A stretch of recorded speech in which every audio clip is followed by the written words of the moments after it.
What costs can you expect when publishing a book on a budget? Today we're going to discuss how to publish a book on a budget, and I'm going to go through all the costs that I had for publishing Reign of Blood and Shadows, which is an NA fantasy romance novel, and it's book one in a series. So if you want to find out ways how you can publish your book on a budget, then this video is for you.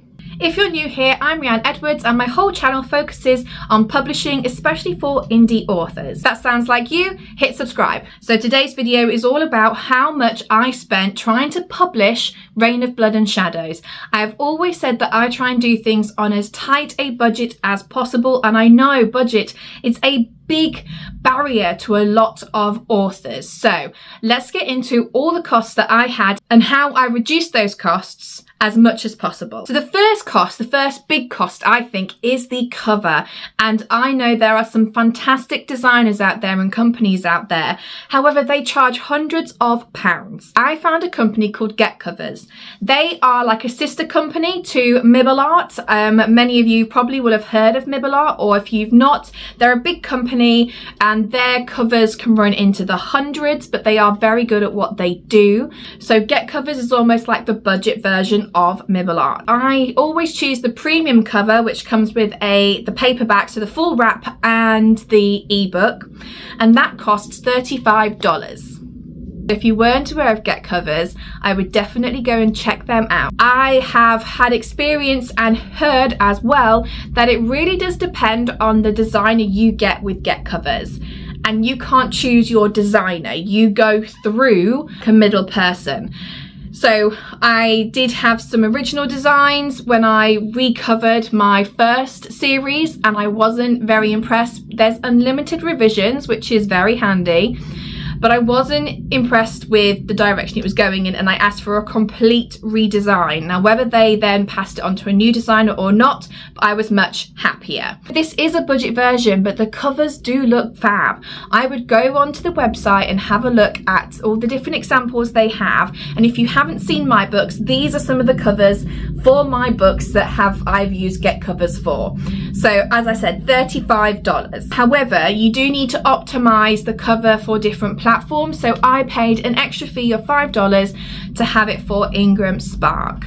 In total, $40 for the cover. Next, I want to talk about beta reading. So I've said this before in a couple of my other videos that I use a mix of like paid and volunteer beta readers, and it's sort of to help me with developmental editing, because developmental editing can run into the thousands. I chose a new beta reader from Fiverr, and that cost me £77, which is roughly $98. I did these conversions last night, so it's the conversion rate from last night, but it's around that, £77, $98. And that's one way that I try and reduce the cost but still get some expertise and eyes on my work. So I know a normal beta read isn't as in-depth as a developmental edit, obviously, and they're not trained in developmental editing. When you pay for beta reading, you're getting a bit more than your average reader just going through and saying, oh, I like this, oh, this was a bit confusing.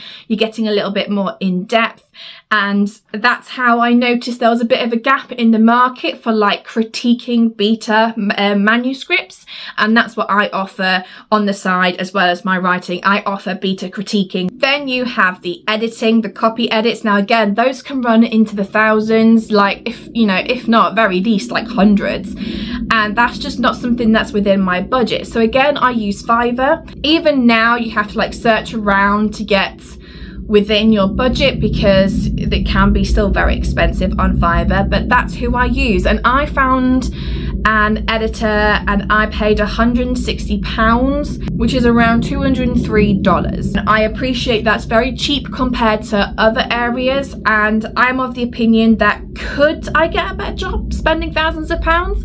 Maybe, but I can't guarantee getting that money back yet, so I cannot lay out that kind of money. As it is, that's a lot of money for me anyway, $200. But it is one way that I reduce the costs. I use Fiverr, and it is better than not using any anything at all, and that's where I'm at. I'm like, something is better than nothing, and that's where I'm at with my budget, so that's what I use. Then you've got all the proof copies.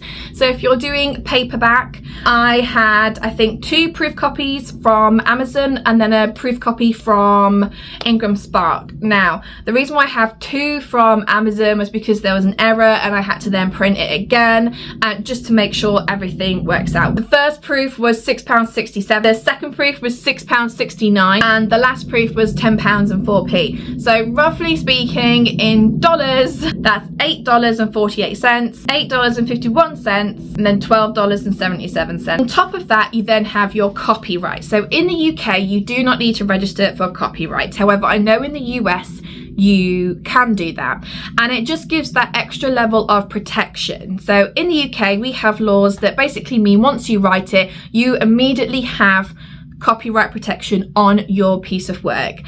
However, in reality, we know that it can be really hard to prove that it was your work in the first place, and a lot of places like Amazon, for instance, sometimes require you to prove that it is indeed yours, and actually sometimes getting that copyright certificate is a way of proving that. So even as a UK author, I can buy US copyright, and then I have that certificate that I can use if I was ever to need it. That cost me £36.19, which is roughly $46. So that was the conversion rate last night, so it's probably around $45 to get that certificate, and I think it was absolutely worth it, because just that extra peace of mind that you can prove it with a certificate if you need to. This next cost is definitely just something that I wanted to have, and it is character art. The reason why I'm including this in the cost is because I use the character art as part of like marketing, and I also got prints so that when I sell books in person, I can give everybody an art print.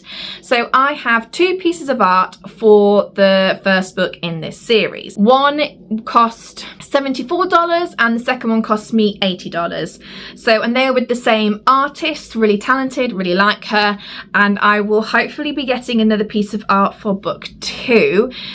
It's definitely not a necessary purchase, but it was something that I really wanted for where I wanted to go in my author career. I wanted to have that art to use as marketing material. So if it's important to you, it's something to bear in mind. And again, it's important to like shop around and find new artists, maybe artists that are just starting out. You may even know some like art students who are trying to build up a portfolio. That would be a great way to reduce costs and also help them out at the same time. Another cost worth bearing in mind is ISBNs. Now, I purchased a bunch of ISBNs a couple of years ago.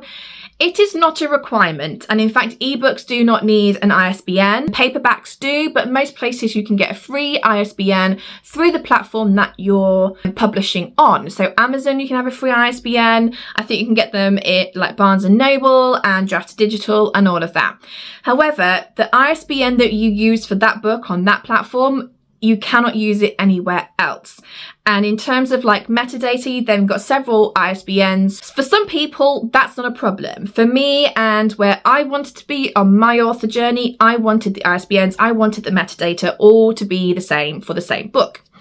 So I purchased the ISBNs, and I did use an ISBN for the ebook and for the paperback. That's just how I'm rolling. It's definitely not a requirement. So I bought 100 ISBNs, and I think it was something like £380. I worked it out. So per ISBN, it was like £3.87. I used 2 ISBNs, one for my ebook, one for my paperback. So we're looking at £7.74, which in dollars is $9.84. Again, conversion rates from last night, so it's going to be around that. I'll go through the total in 1 minute. There are some things that I haven't included in the costing for Reign of Blood and Shadows. Those are things such as the formatting software that I use, Atticus and Pro Writing Aid, because I have a yearly subscription to them. Well, Atticus is a one-time fee, and Pro Writing Aid, I have the yearly premium account. And then also things like Canva Pro that I purchased. ideas, because all of these are included in making your book. So I use Canva for marketing, I use Pro Writing Aid to help with editing, and I use Atticus for formatting.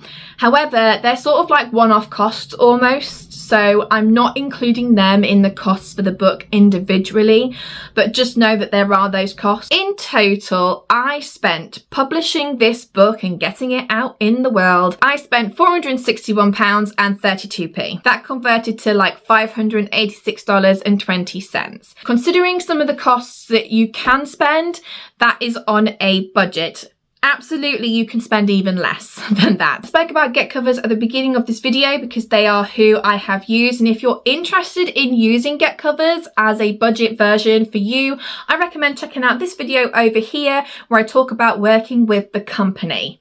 All right, that's everything from me now. Bye guys.